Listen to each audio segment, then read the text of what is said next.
Hermanitos, una bendición de podernos encontrarnos mediante este medio y avanzando con el tema del Espíritu Santo. Hoy nos toca ver la segunda lección llamado el Espíritu Santo prometido por Cristo. Pero antes de empezar, hacerle recordar que debemos de guardar la cuarentena.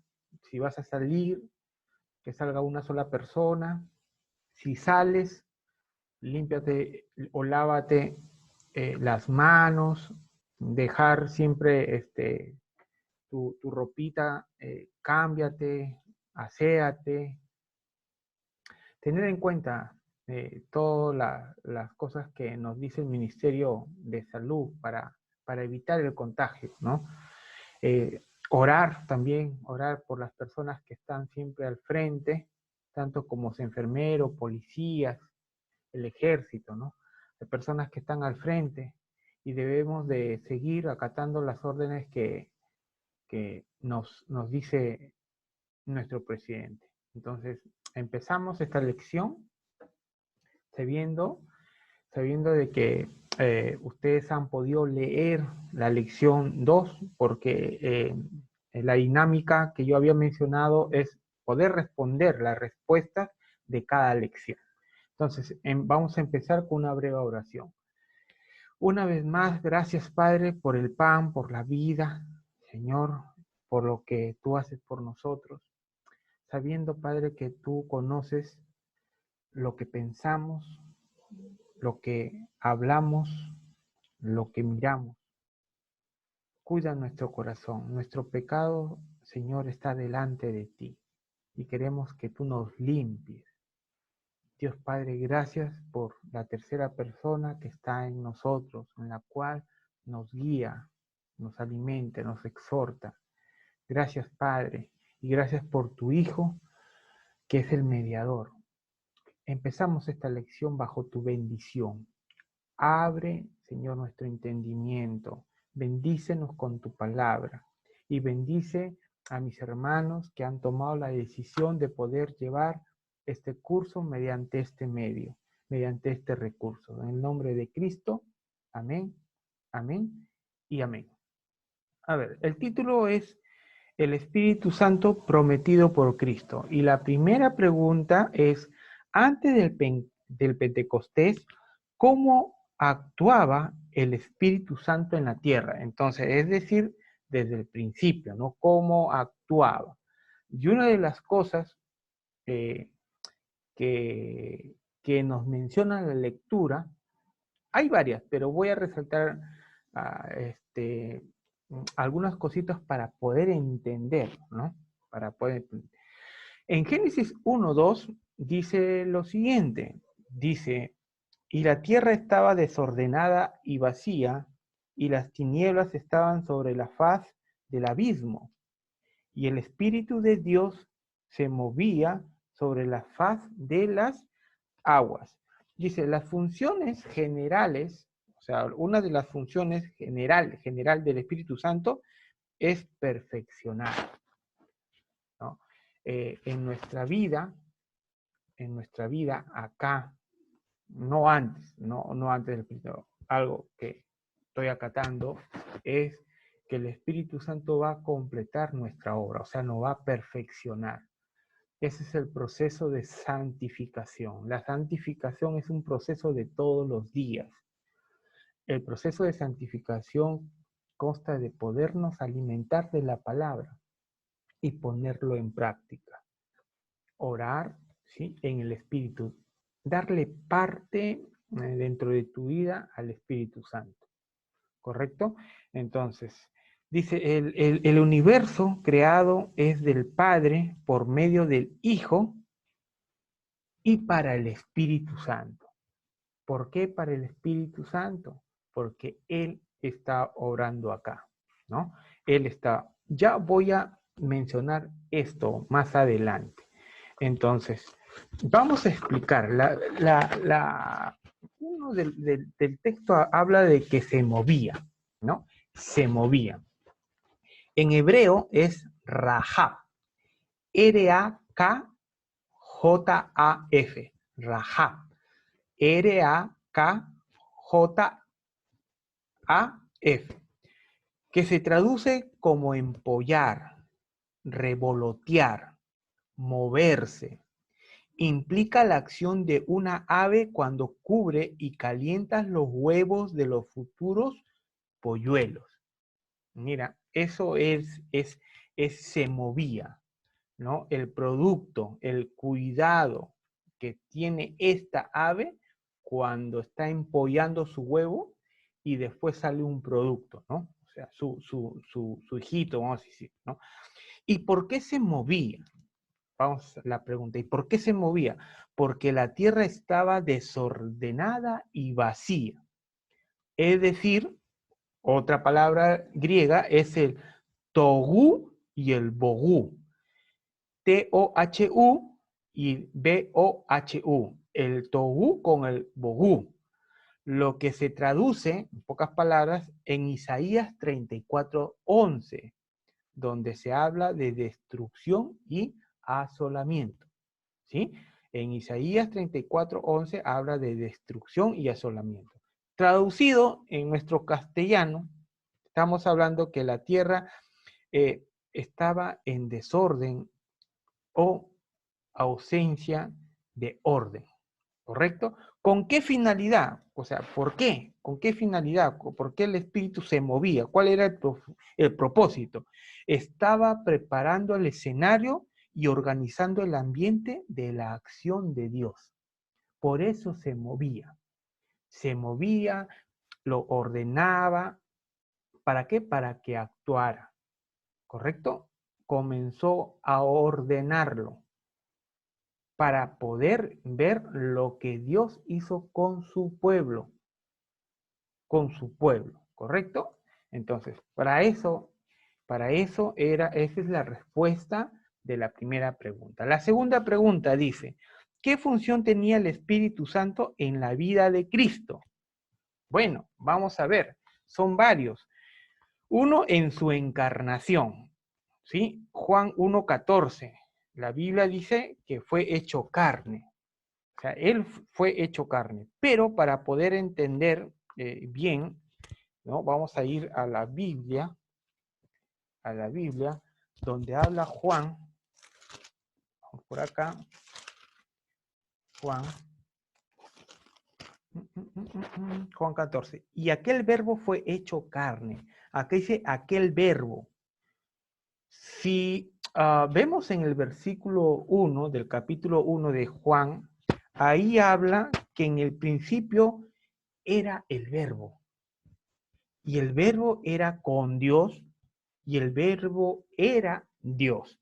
La palabra verbo en el griego, ya no estoy hablando hebreo, en el griego, porque es Nuevo Testamento, el verbo en el griego significa logo, que significa palabra. Es decir, en el principio era la palabra y la palabra era con Dios y la palabra era Dios.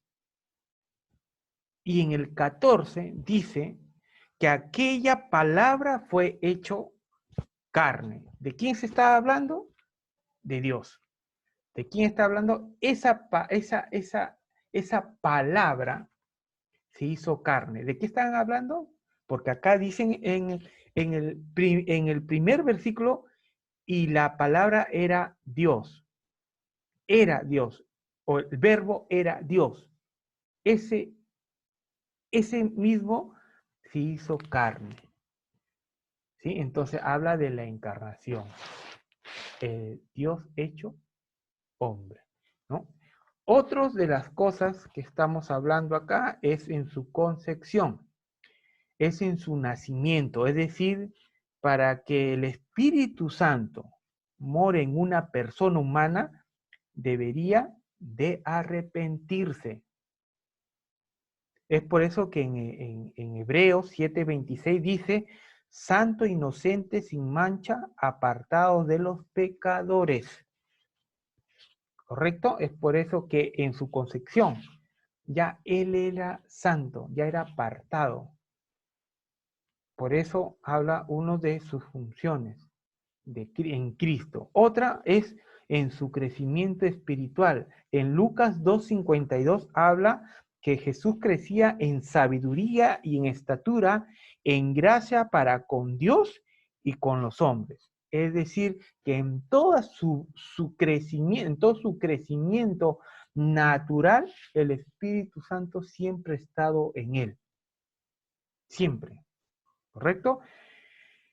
En el comienzo de su ministerio, en su bautizo, en Mateo 3:11, Juan bautizaba para, para su arrepentimiento, pero sin embargo Jesús no tenía que no tenía nada que arrepentirse, pero como ejemplo de hombre, él nos da una gran enseñanza en su bautiza.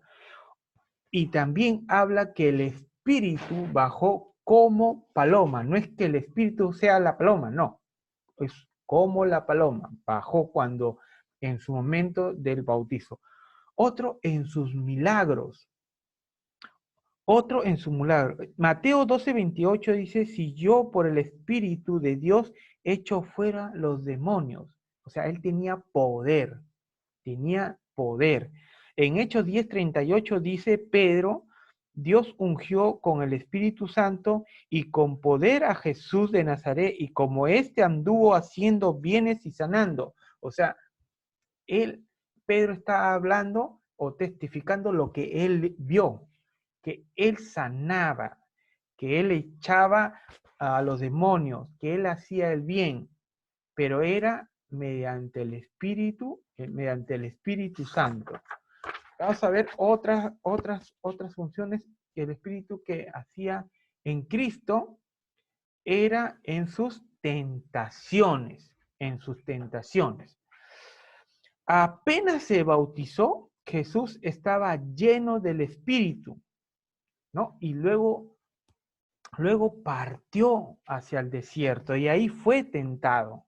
Pero él estuvo lleno del Espíritu Santo, es decir, que estaba lleno. Hablamos de la llenura del Espíritu Santo. ¿Y qué es la llenura?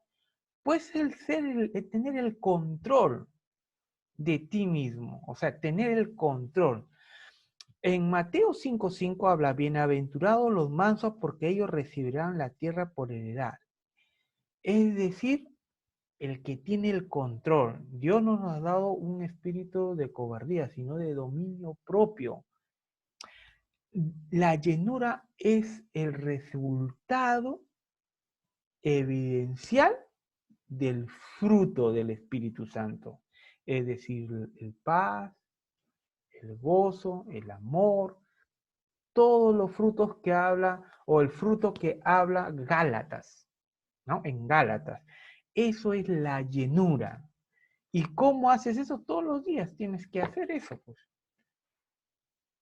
Cuando haces tu devocional, ponerlo en práctica y pedir a Dios por lo que tú adoleces. Tú no vas a pedir algo que ya lo tienes, no, tú tienes que pedir algo que no tienes. Hoy no tengo paciencia, no tengo paz, ¿no? Esto me está atormentando. Entonces, por eso tienes que pedir. Y Dios te va a comenzar a hablar mediante tu palabra y eso tienes que ponerlo en práctica. Otro es que estuvo presente en la muerte, resurrección y glorificación del Espíritu. En todos esos eventos, el Espíritu Santo siempre estuvo allí. Siempre estuvo allí. ¿Correcto? Pregunta 3.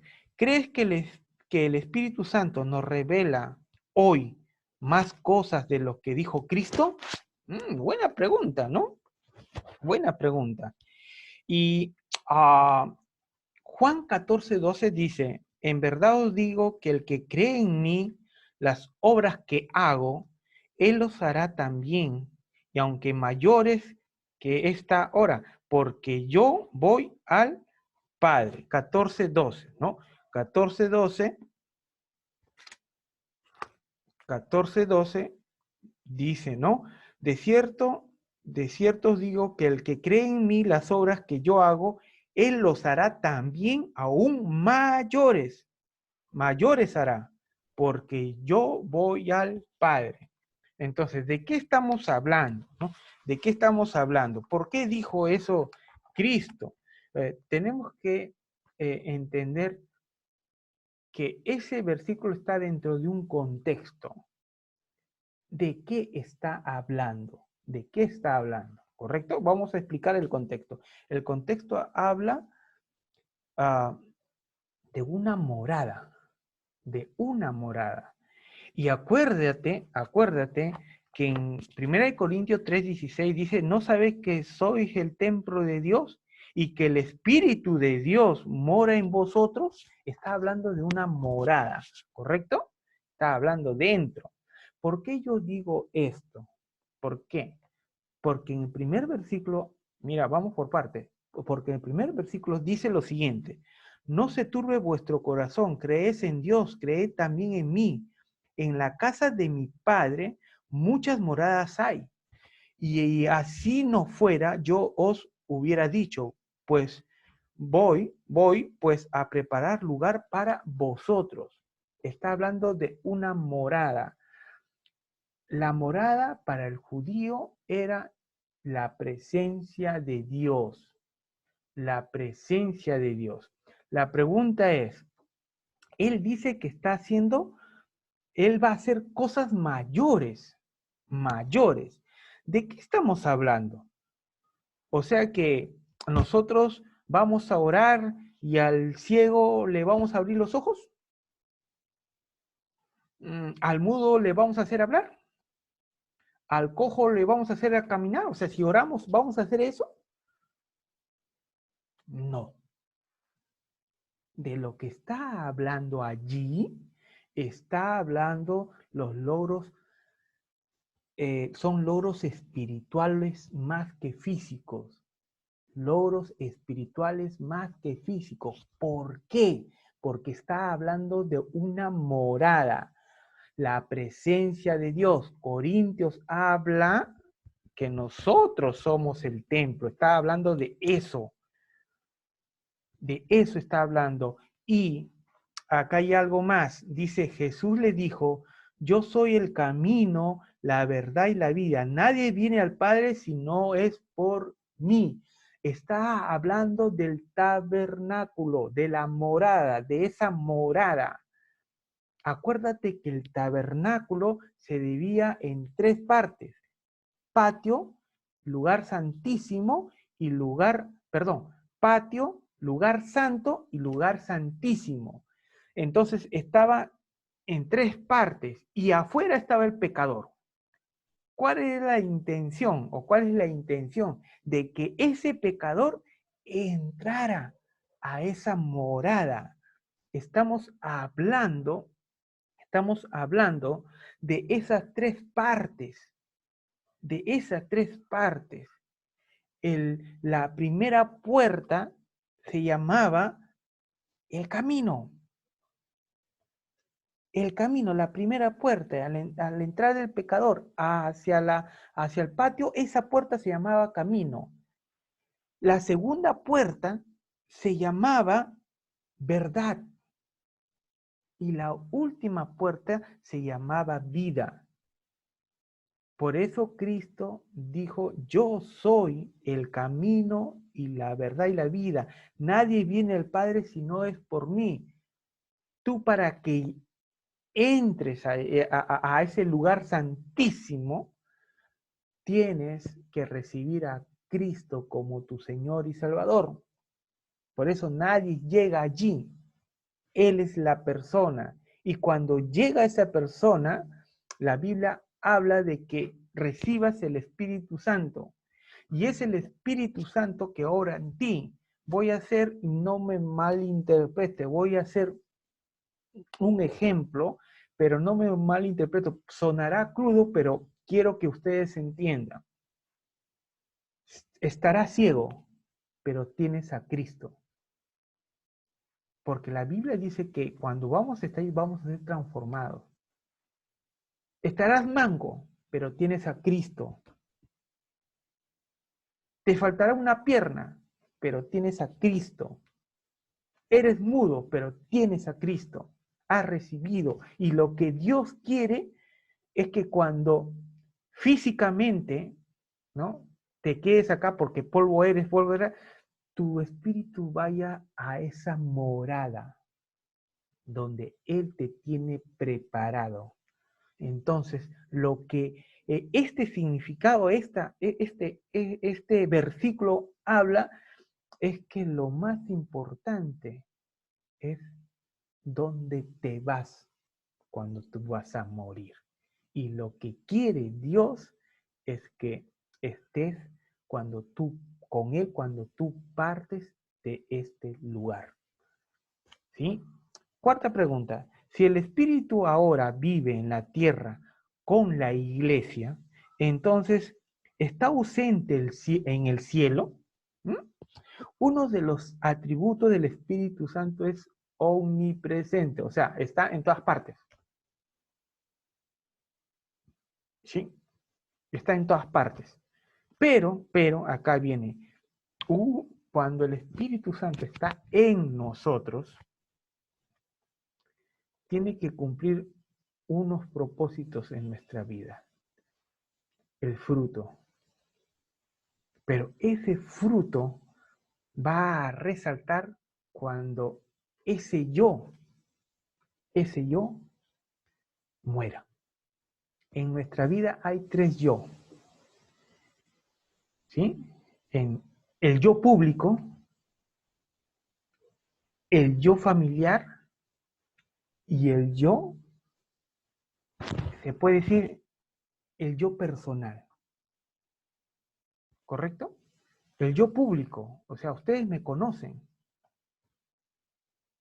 El yo familiar. El comportamiento que tengo en casa no es el mismo comportamiento que tengo en el área pública. Por eso a veces dicen, no, pero si mi hijo no se comporta así. ¿No? A veces dicen, no, o sea, que tú te comportas acá. No, la vida cristiana debe ser igual. Pero hay un yo íntimo que solamente tú lo conoces. Ese yo íntimo es que debe de morir. Porque solamente tú lo sabes. Tú sabes en qué fallas, en qué debes de mejorar. Entonces, ahí donde se debe de trabajar ese yo, porque a veces solamente veo lo mío y no veo por lo demás. ¿Correcto? Entonces, mientras que eh, mm, eh, eh, el espíritu está en todas partes, pero una de las cosas que el espíritu va a seguir trabajando en nosotros es el proceso de santificación. La Biblia dice que lo perfeccionará, pero va a depender de ti, va a depender de mí, depende de cómo tú pongas en práctica lo escrito está. Hermanos, Dios me los bendiga. Por favor, necesito preguntas. Si lo has entendido, por favor, hermanito, lo he entendido bien. Porque de esa manera voy a evidenciar de que ustedes están llevando la lección. Nosotros, hay muy pocos hermanos que están escribiendo que sí lo entendí, otros me hacen preguntas y otros que no. Entonces, de esa manera estoy evidenciando de que tú estás llevando. Acuérdate, es una persona, me puedes mentir a mí, pero al Espíritu Santo no. Dios te bendiga, mi hermano.